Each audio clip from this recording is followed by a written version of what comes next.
Alright guys, welcome to Basic Chemistry Plus, and definitely guys you have watched the previous videos where we have talked about the polymer, and we have talked about what kind of classification can we make for the polymers. And this time what we are going to do is we are going to move into the what kind of mechanism would this show, and how do we actually make those polymers. Alright, those who haven't watched the first videos, you have to watch the first videos to understand the second video as well. All right, guys, and definitely whenever, like I said before as well, whenever I'd be writing something, I'd be looking at my left hand side. I have another screen in there. Okay, guys, let's start with the mechanism first. Okay, so how do I see the polymerization? So for this, you need a little bit of idea about the hydrocarbons chapter, where we actually see about the what do we call it, the free radical mechanism. If you remember, whenever we have done the what do we call that thing, anti-Markovnikov rule, in there you have seen that what actually happens is the peroxide is needed, isn't it? The peroxide breaks, and this is the peroxide that you can see. What we need to do is, guys, we need to whenever we give sunlight to it, you know that peroxides, whenever you give sunlight to it, what happens to them is they break homolytically. Now why are they breaking homolytically? Because they have equal electronegativity. Both the oxygens have equal electronegativity. So what do you get, guys? You get two molecules of pH C double bonded O bond O radical, right? This is what you get, two molecules of that. Now, when you take this particular free radical and react it with ethylene. So what I'm trying to show you is, guys, I'm trying to show you how ethylene to polythene is being made. Okay. Now you see, I have ethylene molecule. So first, I have written all these things down so that, the videos can be short and crisp. If I start writing in the video, what actually happens is that takes a lot of time. So as you can see over here, first, this would also break in homolytic cleavage because of the obvious reason, guys, because the carbons have equal electronegativity. So if they break into homolytic cleavage, you would be getting radicals like this, right? Now, from the previous radical that we have received there, what actually happens is, even in a reaction called Kolbe's electrolysis, guys, if you remember from hydrocarbons chapter, we have done the same thing that I'm going to do right now. So this particular bond also breaks in homolytic cleavage, which gives us pH radical and C radical double bonded O bond O radical. Now, why is that happening? Why suddenly this bond started breaking in a homolytic cleavage? Because if that happens, then these two radicals would combine together and they would make CO2 molecule, isn't it? They would make CO2 molecule, and the CO2 would go out because it's a very stable situation, and they leave behind the pH radical in here. Second. They leave the pH radical in here over there, right? Now, what are we going to do with the pH radical? Now, see, for the pH radical, when it is in this pH radical, when it is close to the homolytic cleavaged ethylene molecule, this undergoes a radical mechanism and they make a bond in between themselves. So, guys, what do we stand? We stand here, CH2, but there will be a radical on the top of this. Now this guy would react with another CH2 radical, right? From where do we get this? So all the ethylene molecule, they break in a radical mechanism only because they have equal electronegativity. So now, guys, you can understand this radical and this radical would combine together and I would get pH, CH2, CH2, and then these two CH2. So CH2, CH2, but the final CH2 would be having a radical. Now, if it keep on reacting with the CH2 radical, it would keep on increasing the chain, right? So this is how we get the polymerized structure of the substances, okay, by the radical mechanism. But guys, this mechanism, like I said, in the previous video, if you have watched it, I have told you that ethylene to polythene, we don't really make it in this way. We use a particular catalyst called Wilkinson's catalyst, okay? Wilkinson's catalyst.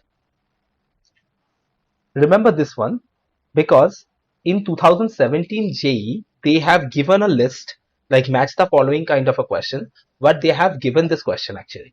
So which of the following is correct catalysis? Their Wilkinson's catalyst was there for the polymerization of ethylene. Okay. Now the point is, what we are going to do is, now guys, we are going to start talking about how the different polymers that we have talked about in the first video, how are they literally getting formed. See, when I have propene molecule, so propene means propene is the monomer, then the polymer will be polypropene. Pretty simple, guys. Just add poly in front of it. So what is propene molecule? Propene is CH3, CH, double bond, CH2. I'll be showing you one mechanism properly, and guys, I guess you would be able to get the other ones.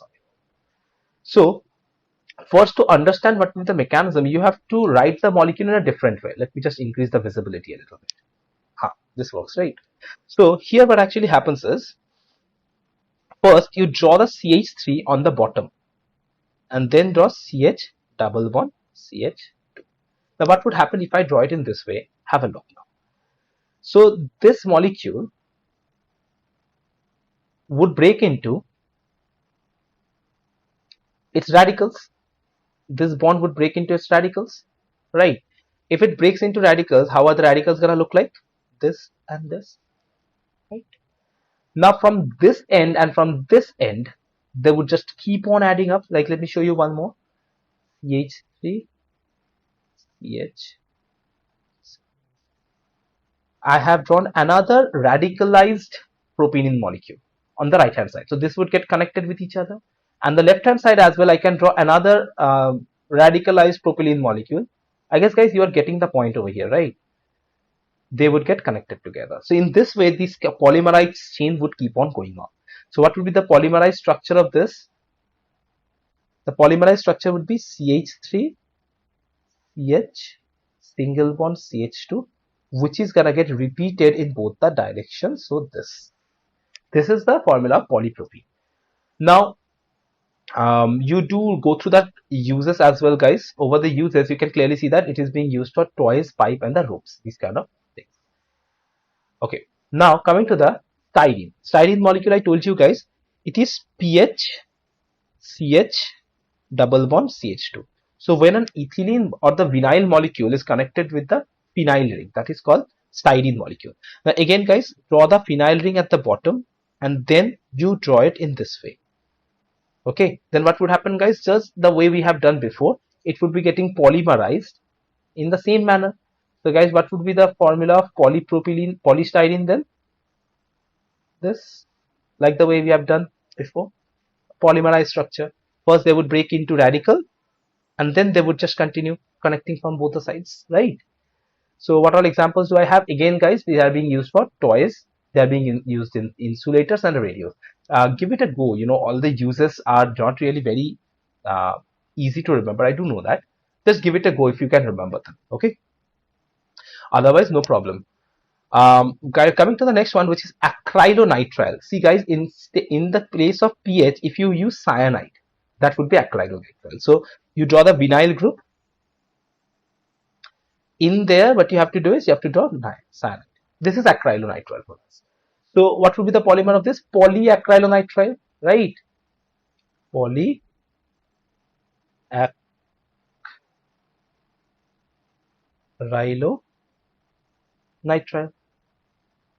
Okay, I guess the visibility is perfect. Yes. So now, polyacrylonitrile, how would that look like, guys? Similar way, just the branching is being changed, right? All the other things are same. So guys, what is PAN being used? Commercial fibers. So different fibers that we actually use, they're actually made up of polyacrylonitrile. Then comes vinyl chloride. See, like I said, this group, this entire group that we are drawing over and over again, this is called vinyl group. So instead of CN, if you have Cl, that is vinyl chloride. Isn't it very simple, guys? So polyvinyl chloride would be a polymer of this, which is going to be CH, single bond CH2. So simple, isn't it? All of the, like, you just have to understand how is this happening, and then it's so simple. So guys, what do we use it? PVC pipe, we know that, right? PVC pipe, we know that. Other than that, vinyl flooring, okay? Raincoats, we use PVC. We have used this, so you know, almost everywhere right now. Then comes the next one, which is Teflon. Okay, so for Teflon, it is tetrafluoroethylene. It is tetrafluoroethylene is a monomer. Polytetrafluoroethylene is called polytetrafluoroethylene. Is actually called Teflon. So tetrafluoroethylene. So guys, draw ethylene molecule. Instead of hydrogen, you put the fluorines in there. That's it. Okay, so what would be the polymer of Teflon? See, it would be CF2, single bond CF2. See, what you have to do is you have to break the double bond into radicals. Okay, so there will be no double bond anymore. Single bond would be formed. Now the radicals are combining in both the sides, so it's gonna be polymerized in that, right? So guys, what is the use of Teflon? You know that in the non-sticks we use them, right? The non-stick, why are they non-stick? Because the polymeric, layer on the coating on them. Okay. Now coming to the thing, guys, we have talked about this so many times by now, isn't it? Isoprene. See, this is the isoprene unit. Okay, these units you have to remember, guys. So how do I draw this? How do I remember this? See, what I do is first I draw 1,3-butadiene. First, what I draw is 1,3-butadiene, and the second position, then you put a methyl group. So 2-methyl 1,3-butadiene is called isoprene. 2-methyl 1,3-butadiene. Okay, so that is called isoprene. Now, when you are combining isoprene units in the cis format, have a look, guys. This is really, really very important. How the natural rubber is being formed. See, when you are, if I talk about this segment and this segment, they are on the same side. So it's the cis format, right? So when you are combining them in the cis format, have a look. Okay. So when you are combining them in the cis format, do you need the structure? No, you don't. You don't need the structure. Just remember that whenever they are combined in the cis format, you get a natural rubber.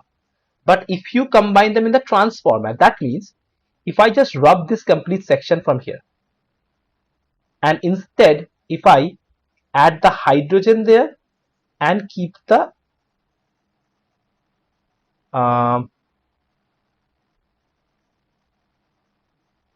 structure forming from here.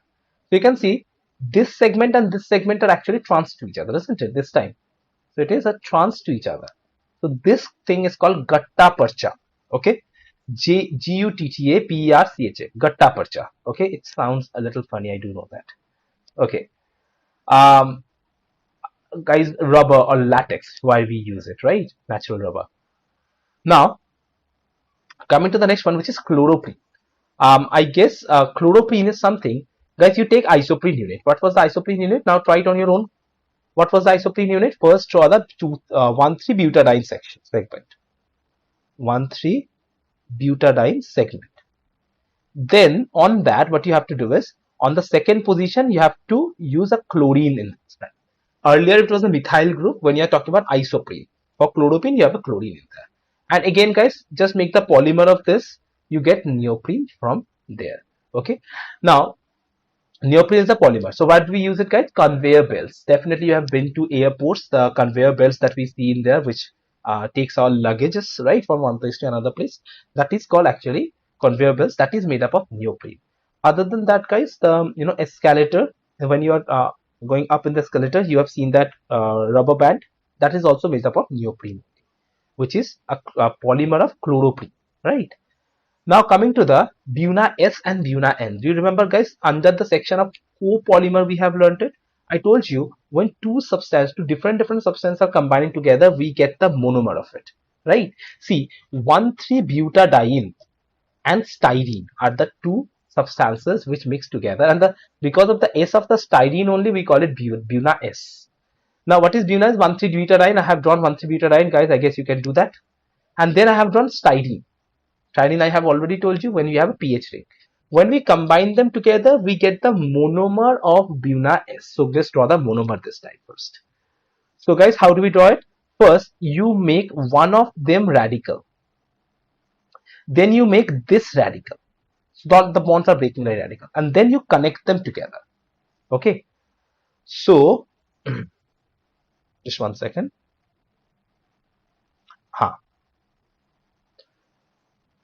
So, okay, guys, there is one more thing you need to do. You break this bond with respect to radical as well. Now you combine these two radicals together and make a double bond there. So CH2 radical, CH, double bond CH, single bond CH2 radical. Okay, now you combine this with this molecule. So what would happen? This radical would combine with this carbon. Let's do it, guys. CH2 is combining with CH. The CH carbon is connected with a pH. So this pH is going down here. Then you have CH2. Okay. Now this radical would keep on adding up in that side, and this radical would keep on adding up in this side. So guys, what are we gonna do? We are gonna add this. We are gonna put it in a bracket and then in. So do you understand why did we break both the double bonds? So that the radicals are in the both ends, because we need to keep on polymerizing them, right? So this is what the monomer. This is a monomer, all right. This is the monomer. This section is the monomer of Buna S. They do ask you this question. So guys, practice this once or twice. Okay. So this is monomer of Buna S.